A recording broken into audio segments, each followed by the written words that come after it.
Viernes 24 de agosto de 2018, muy buenos días y bienvenidos a su programa Contacto Directo. Revisemos quiénes son hoy nuestros invitados. Caterina Costa, presidenta de la Federación de Cámaras de Industrias del Ecuador. Las medidas económicas, recorte del tamaño del Estado, incremento del precio en la gasolina súper. ¿Se debe sincerar el precio del resto de combustibles? Por un lado recorte y por otro aumento del gasto corriente. ¿De dónde saldrá el dinero para los planes sociales que impulsa el gobierno? También estará Edison Lanza, relator especial para la libertad de expresión de la Comisión Interamericana de Derechos Humanos. Revisión a la libertad de expresión en el Ecuador tras 10 años de acoso, sanciones, cierre de medios y concentración de medios en manos del gobierno anterior. Una ley de comunicación que sigue vigente.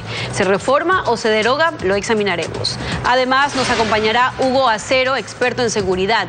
La inseguridad en la frontera norte por la infiltración del narcoterrorismo. ¿Es posible controlar una zona tan permeable? ¿Existe la tecnología necesaria? ¿El acuerdo de paz de Colombia es un acuerdo fallido? Lo analizaremos.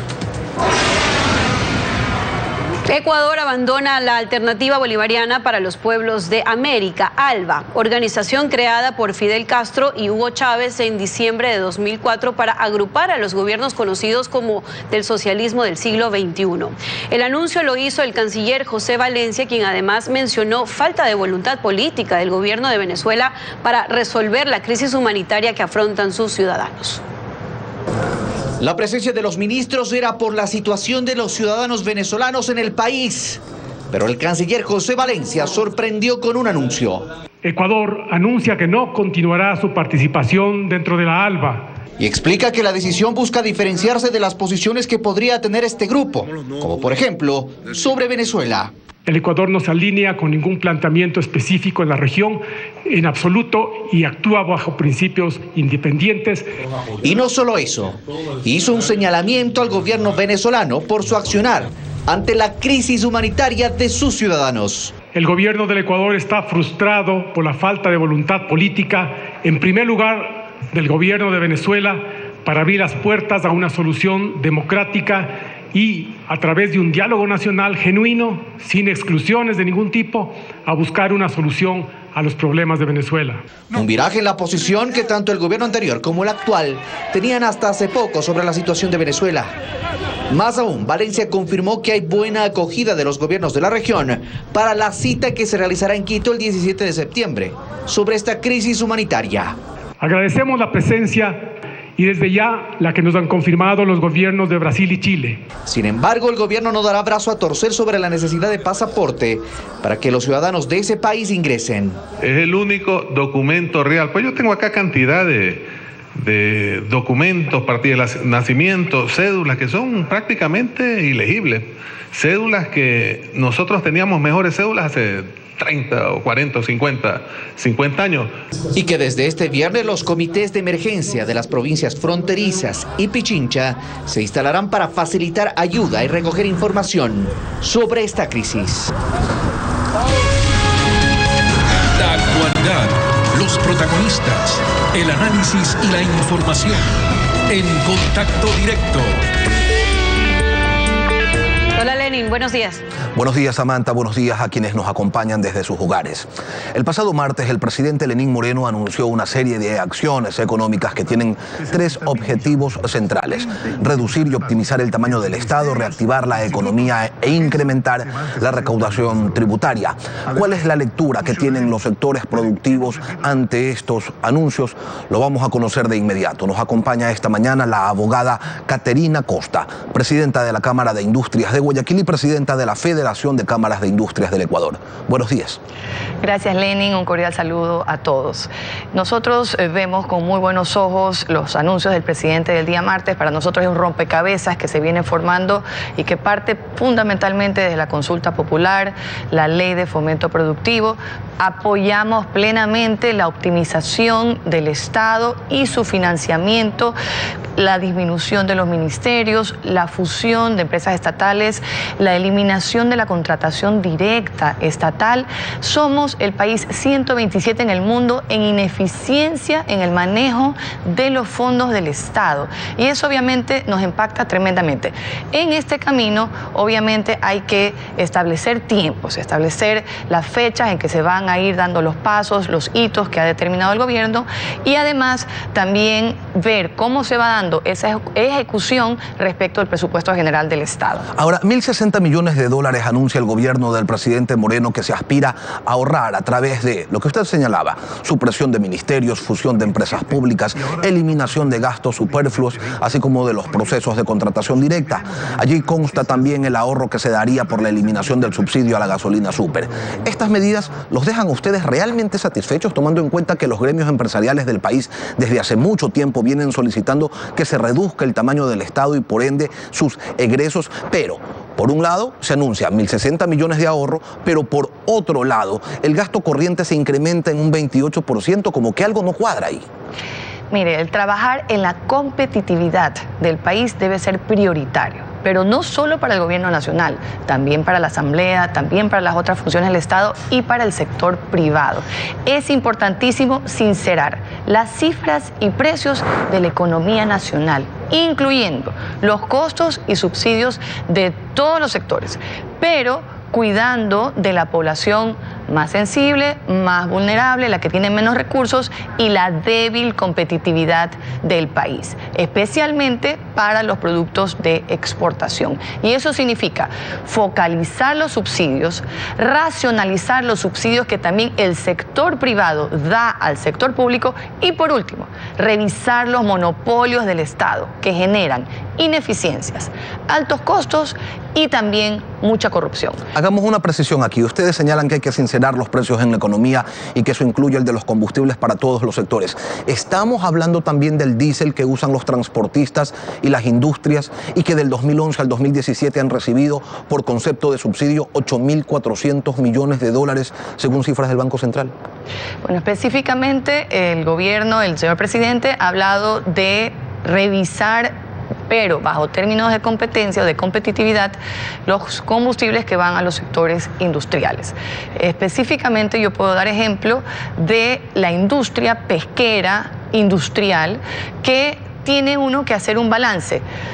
¿Dónde están los ingresos? ¿Dónde están los egresos? Teniendo muy claro que generan 50.000 plazas de trabajo, 140 millones de dólares en pago de tributos, 27 millones de dólares en aportes patronales al IES, 20 millones en utilidades a los trabajadores, pero principalmente generan, por cada dólar de subsidio, generan 11 dólares de divisa. Entonces, yo creo que la forma como el presidente Moreno lidera los diálogos es importante para poder sentarnos, sector público, sector privado, transparentar de forma técnica, no política, la información, la carga fiscal que tenemos, la carga en tramitología y todas las ineficiencias del Estado, para poder llegar a un consenso de cómo vamos a ir manejando este delicadísimo tema que lamentablemente se ha venido posponiendo y que yo creo que el gobierno del presidente Correa tuvo la oportunidad de oro de atenderlo y definitivamente decidió no hacerlo. ¿Y qué tipo de focalización es con la que ustedes estarían de acuerdo? ¿Qué es lo que van a llevar a esa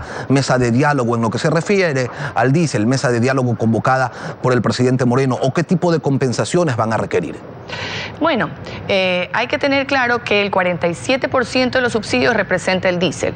El 33% estamos hablando de las naftas, las gasolinas, y un 20% del gas. Entonces, tenemos que sentarnos considerando la frágil competitividad que tiene el país y, por ende, revisar también dónde estamos en esos indicadores mundiales. En el índice del Banco Mundial de hacer negocios estamos en el puesto 118, cuando nuestros vecinos están en el puesto 58 y 59 respectivamente. Entonces, si nosotros tenemos un mercado pequeño, si la economía es difícil, estamos pensando en acuerdo comercial con los Estados Unidos, estamos pensando en entrar a la Alianza del Pacífico, obviamente que los temas de competitividad son importantes. Ahí hay un punto muy relevante, que es la ley que se relaciona a toda la tramitología, toda esa carga que tenemos en el sector privado, que está ya lista para ejecutarse por parte del presidente, y yo creo que eso va a ayudar muchísimo a reducir esa carga que tenemos del lado del sector privado. Lo cierto es que al día de hoy el subsidio al diésel se mantiene. Se ha dicho que se lo va a revisar, pero será en un futuro. Se emite una ley de fomento productivo en donde se dan respuesta a muchos de los requerimientos del sector productivo. Pero ¿qué pasa? Que con los recursos de exportación, 2.000 millones de dólares se quedan fuera del país y no regresan. El presidente ha dicho que los empresarios también se pongan la camiseta y 2.000 millones se quedan afuera. ¿Por qué? Definitivamente tenemos que trabajar, y yo creo que la ley de fomento productivo es una ley que todos los inversionistas estábamos esperando. Esa ley nos va a ayudar a hacer crecer esa inversión nacional, inclusive antes que la inversión extranjera. Nosotros los ecuatorianos tenemos que creer en el Ecuador, y el rol nuestro como gremios, como Cámara de Industria de Guayaquil, como Federación Nacional de Cámara de Industria del Ecuador, es fomentar esa inversión. ¿Por qué? Porque el 90% de las plazas de trabajo las generamos nosotros en el sector productivo, y lamentablemente desde hace muchísimos años solo 4 de cada 10 ecuatorianos tienen un empleo digno, un empleo estable, un empleo que les permita satisfacer las necesidades propias y de su familia. Entonces es un reto que tenemos de forma conjunta, pero ya tenemos las herramientas. Tenemos la ley de fomento productivo que nosotros vamos a impulsar, que le hemos impulsado desde su propio anuncio el 24 de mayo, y yo creo que eso va a ayudar a que toda esta dinámica cambie, dejando definitivamente ese modelo del gasto público que nos ha llevado a la situación difícil en la que estamos, con un alto endeudamiento, con un déficit terrible, llevándonos a la generación de riqueza por parte del sector privado y a poder incorporar mayor cantidad de ecuatorianos que no tienen un empleo digno a los puestos de trabajo que se merecen. Lo cierto es que en medio de todos estos anuncios parecería que hace falta claridad. Los mensajes llegan en ocasiones encriptados o inconclusos. Por ejemplo, se habla de 1.300 millones de dólares en créditos productivos, lo dijo el presidente, pero el país vive momentos económicos complejos y nunca señaló de dónde es que se van a obtener esos recursos. ¿Ustedes saben? Nosotros tenemos justamente reuniones con las autoridades. El presidente de la Corporación Financiera Nacional estará visitándonos la próxima semana, igualmente reuniones con los distintos ministros. Hay un diálogo abierto. Pensamos que es un rubro importante para esa reactivación del sector privado. 800 millones para la construcción genera un encadenamiento muy poderoso, hay un músculo muy fuerte allí. Igualmente 200 millones para la agricultura, 200 y pico de millones para la microempresa, economía popular y solidaria de artesanos. Eso yo creo que va a ser muy importante, y los fondos pues estamos seguros que están dentro del plan que tiene el gobierno. Hay viajes de los ministros, estarán viajando al Asia, estarán viajando nuevamente a los Estados Unidos, y estoy segura que los organismos multilaterales también estarán dispuestos a apoyarnos. Entre las decisiones del gobierno está la de eliminar el Ministerio de Industrias, que se fusionará con el de Comercio Exterior. Usted, como presidenta de la Cámara de Industrias, ¿considera que esa ha sido una decisión correcta? Como dije anteriormente, nosotros apoyamos la reducción de los ministerios. El Ministerio de Industria es un ministerio importante para nosotros, pero estamos seguros que va a hacerse una labor eficiente, que es lo que se necesita, pero trabajando específicamente en la competitividad. Un país dolarizado como el Ecuador no puede estar en los rankings mundiales en los que estamos, identificar los puntos que nos están ocasionando ese incremento en los costos. Ahí hablamos mucho de la institucionalidad del país, que se está trabajando a través del Consejo de Participación Ciudadana Transitorio. Entonces, pensando en la competitividad y trabajando específicamente en eso, yo creo que esos ministerios van a ser exitosos nuevamente. Caterina Costa, presidenta de la Federación de Cámara de Industrias, gracias por acompañarnos en Contacto Directo. Gracias. Y tras la pausa, Edison Lanza, relator especial para la libertad de expresión de la Comisión Interamericana de Derechos Humanos. La libertad de expresión en Ecuador tras 10 años de continuo acoso. Ya regresamos.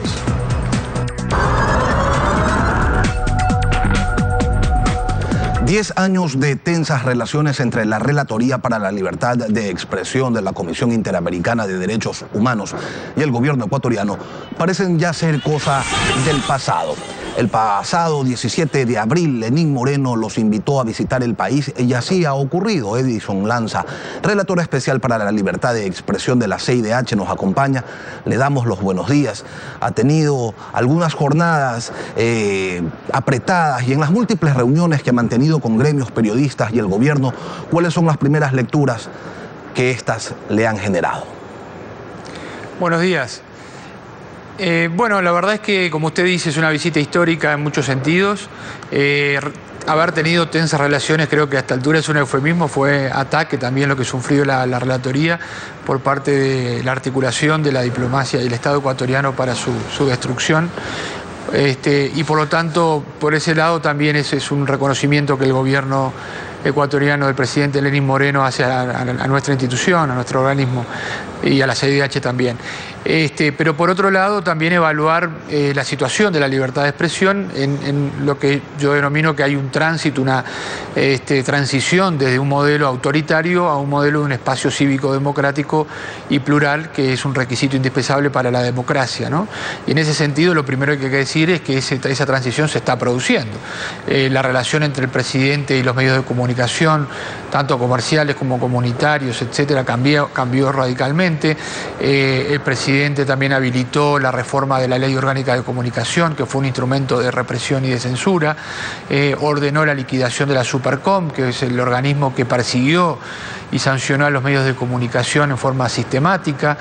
Y bueno, también hay desafíos pendientes, obviamente la protección de periodistas, llegar en un momento donde seguimos lamentando la pérdida del equipo periodístico del comercio y estamos acompañando la investigación y a los familiares, la necesidad, digamos, de establecer mayor diálogo entre los medios de comunicación y el gobierno para generar confianza y mecanismos de protección efectivos a la prensa, el fortalecimiento del acceso a la información pública, la necesidad imperiosa de que la Asamblea Nacional avance y termine de resolver el tema de la modificación de la Ley Orgánica de Comunicación.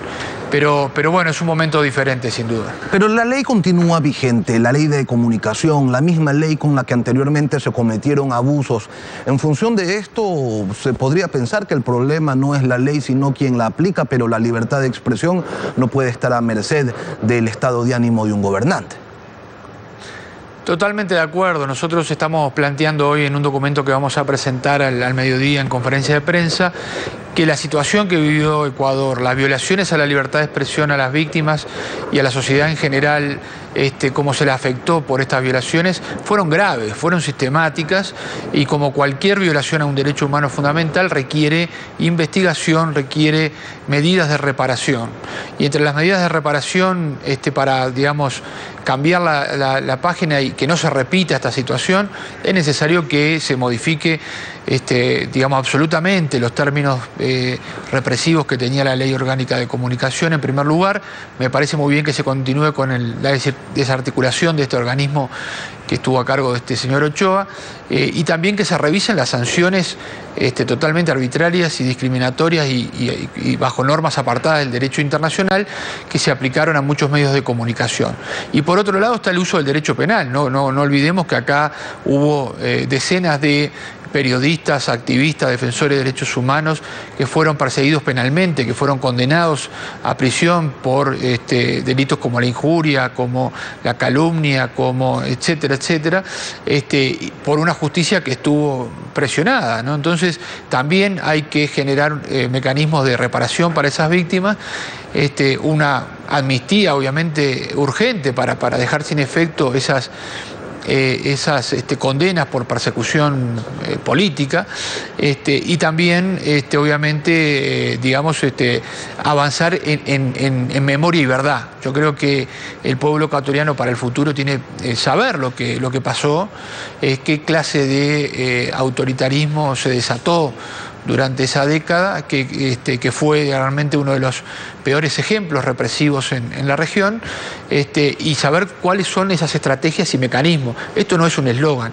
Hicieron cosas concretas, tomaron acciones concretas desde el Estado, como la estigmatización, como el uso del derecho penal, como el uso de la ley de comunicación, y esto tiene que quedar para la historia, ¿no? Por las razones que usted señala, ¿reformar la ley de comunicación es suficiente o más bien hay que derogarla?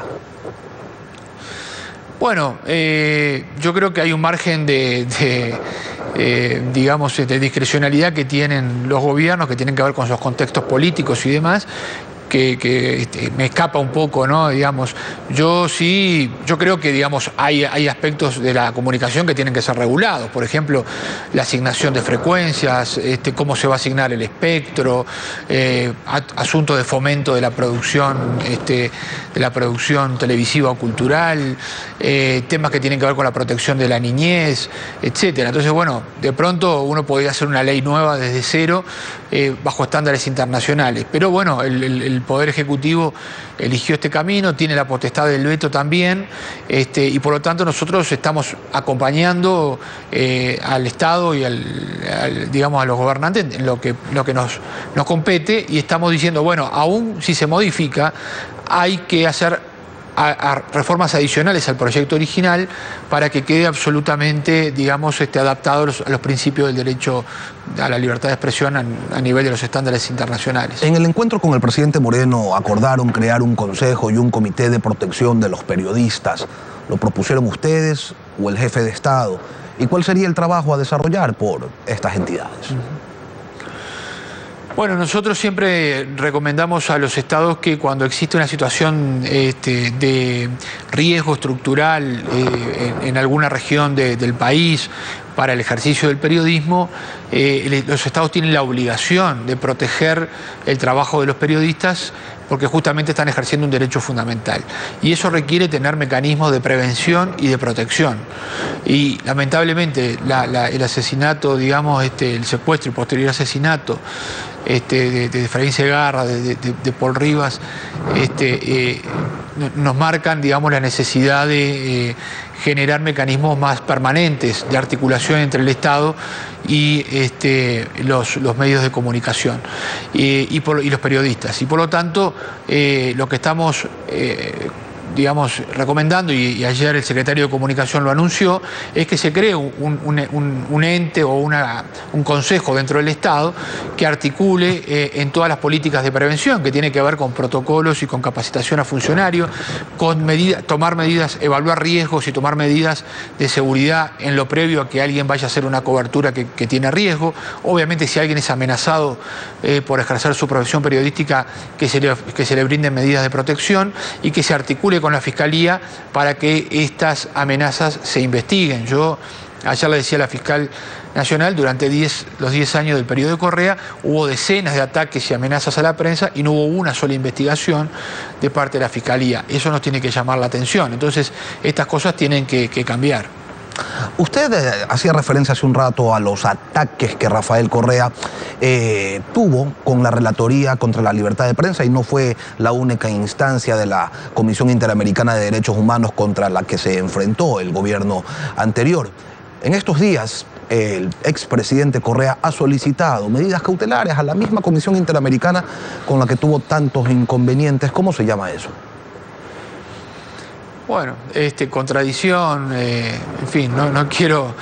Me parece que uno en el debate público no tiene que usar las mismas herramientas que justamente usan los que agreden a las libertades fundamentales. Obviamente todo ser humano, toda persona humana tiene derecho a instancias nacionales e internacionales de protección de los derechos humanos. Para eso está el derecho internacional. Lamento que el presidente Correa se haya acordado tan tarde, cuando le toca a él, ¿no? Justamente, no una persecución, sino que él considera que sus derechos han sido vulnerados. Pero bueno, así son las cosas, ¿no? De todas maneras, bueno, hay que recordar esto, ¿no? Que él durante mucho tiempo no solo que atacó a la institución, sino que justamente con la herramienta de las medidas cautelares, con el instrumento de las medidas cautelares, que son, digamos, están en el estatuto de la comisión y han sido reconocidas por todos los estados durante 60 años, él hizo toda una doctrina, hizo que el Estado ecuatoriano levantara una doctrina de que la comisión no tenía facultades para dictar medidas cautelares. Otro de los temas, volviendo a la reunión que sostuvieron con el presidente Moreno, otro de los temas que se trató fue el del concurso para la asignación de frecuencias, concurso que fue anulado por la Contraloría al determinarse un sinnúmero de irregularidades. ¿Qué salida se prevé para ello? ¿Otro concurso o renovar automáticamente las frecuencias asignadas, como propone, por ejemplo, la Asociación Ecuatoriana de Radiodifusión? Bueno, la verdad es que ahí queda un problema, un desafío a resolver. A mí me parece que ahí, obviamente, todos los sectores de la comunicación, los medios privados, los medios comunitarios, los medios públicos están pendientes de qué pasa y todos tienen sus legítimas, digamos, aspiraciones a acceder a una frecuencia. Obviamente me parece que hay situaciones que pueden, digamos, complicadas. Obviamente hubo irregularidades en el concurso, hay medios de comunicación que aparentemente exceden los límites de concentración y nunca fue investigado eso. Entonces yo creo que el país no puede polarizarse de nuevo por esta situación. El país tiene que salir de una forma consensuada para construir democracia. Entonces yo le sugería al presidente, digamos, que se construya un consejo, una suerte de técnico, con participación de todos los actores de la industria, de los medios comunitarios, de los medios públicos, de las autoridades que están involucradas e incluso con participación internacional, porque hay que generar diversas medidas, ¿no? Yo creo que los medios públicos tienen que reducirse. La directora de medios públicos me ha dicho, y el estándar internacional es que los medios públicos no necesitan 30 y pico % de la frecuencia, sino las frecuencias necesarias para cumplir bien su función. Por ahí puede quedar un espectro mayor liberado. Creo que tiene que haber concursos diferenciados para los pueblos indígenas y los medios comunitarios, y tiene que haber un concurso transparente para la asignación de medios privados, de medios comerciales, ¿verdad? La renovación automática no es un mecanismo, digamos, es un mecanismo que discrimina a otros que quieren entrar, por ejemplo, ¿no? Entonces, me parece que hay que pasar por un concurso limpio, transparente y con todas las garantías para todos los actores. Evidentemente, como sucede en muchas partes, aquellos que ya están en el aire tienen que tener un reconocimiento de puntaje diferenciado por su trayectoria, ¿no? y demás. Pero creo que hay que resolver otros problemas antes de llamar a un concurso que se heredaron de la anterior administración. Edison Lanza, relator especial para la libertad de expresión de la Comisión Interamericana de Derechos Humanos. Gracias por acompañarnos esta mañana. Un gusto. Breve pausa y cuando regresemos, Hugo Acero, experto en seguridad, la frontera norte y el narcoterrorismo incrustado. Una población vulnerable. ¿De qué depende la erradicación de la violencia en la zona? En pocos minutos estamos de vuelta.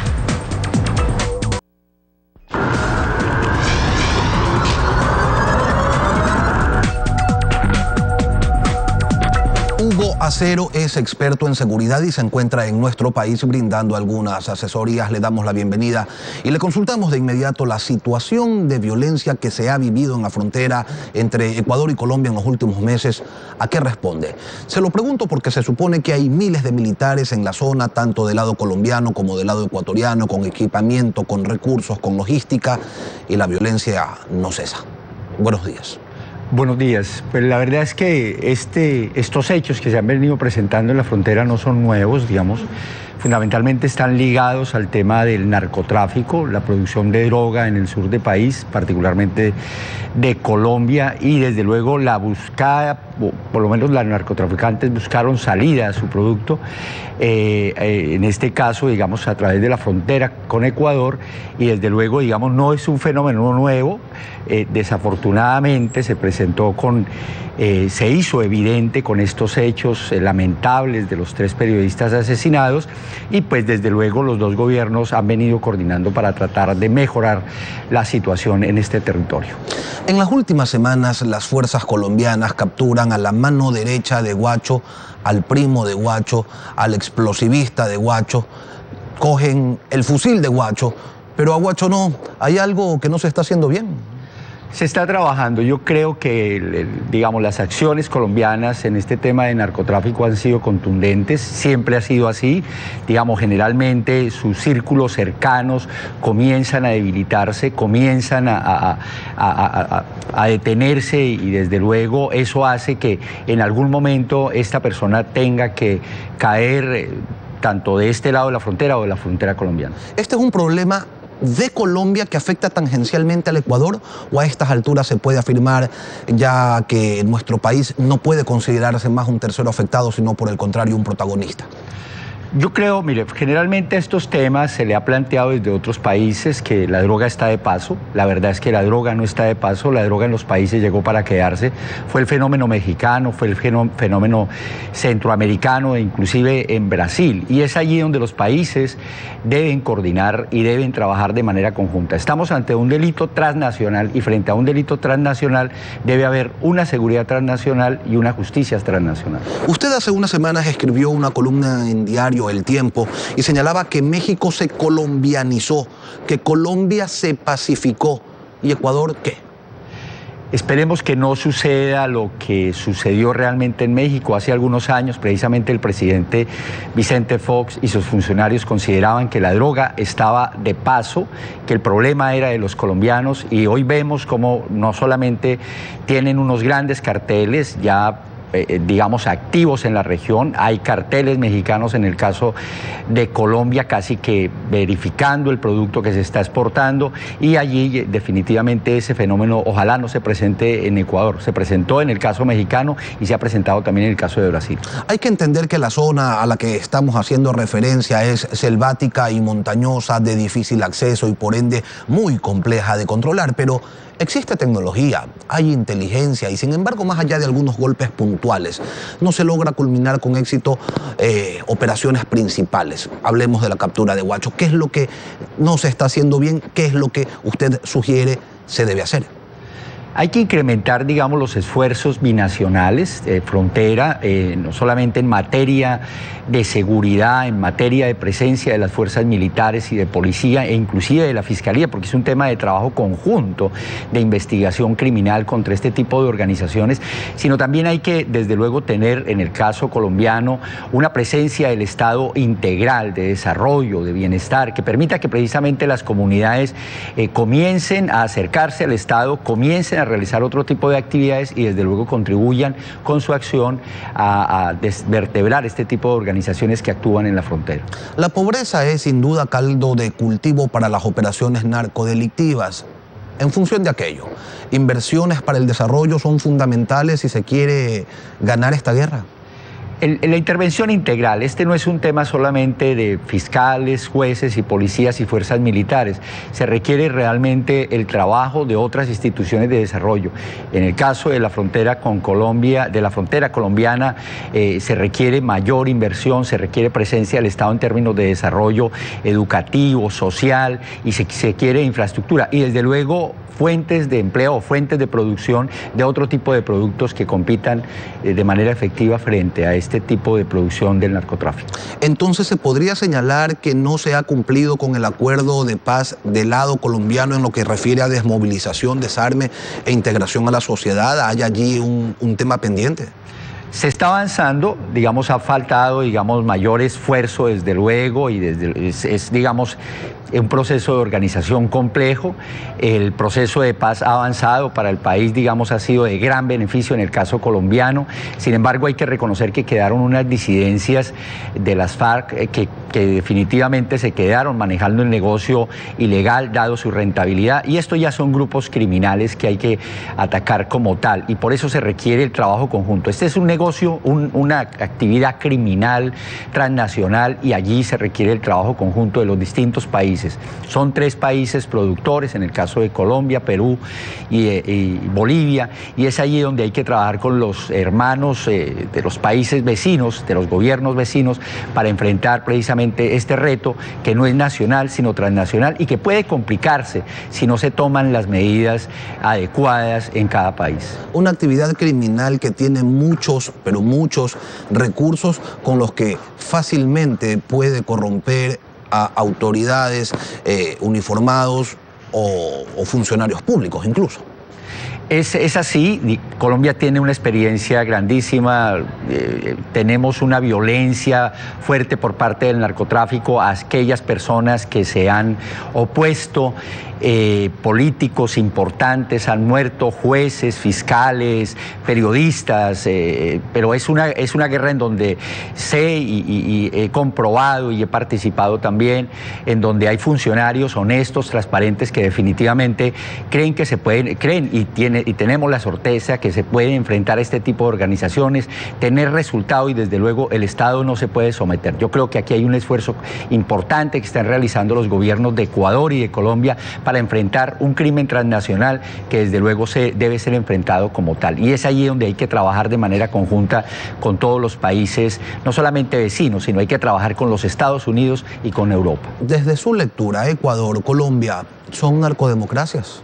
No, en ningún sentido. Yo creo que son estados democráticamente elegidos que están asumiendo con responsabilidad los retos que supone el crimen transnacional. Y no es solamente el tema del narcotráfico. Con el narcotráfico está el comercio internacional de armas, la trata de personas, el contrabando, en fin, muchas actividades que desde luego los estados deben enfrentar y allí, de veras, insisto, no de manera coyuntural, hay que mantener la relación, la coordinación y el trabajo en equipo entre Colombia y Ecuador. Usted hablaba de trabajo integral en zonas de frontera. Es necesario, sin duda, porque a donde no llega el gobierno colombiano y el gobierno ecuatoriano está la narcoguerrilla para suplantarlo todo. Allí no hay servicios, allí no hay trabajo, la narcoguerrilla se los da, les da seguridad, les da muchas de aquellas cosas que el Estado lamentablemente, o los estados en estos casos, no puede o no llega o no cumple con su responsabilidad.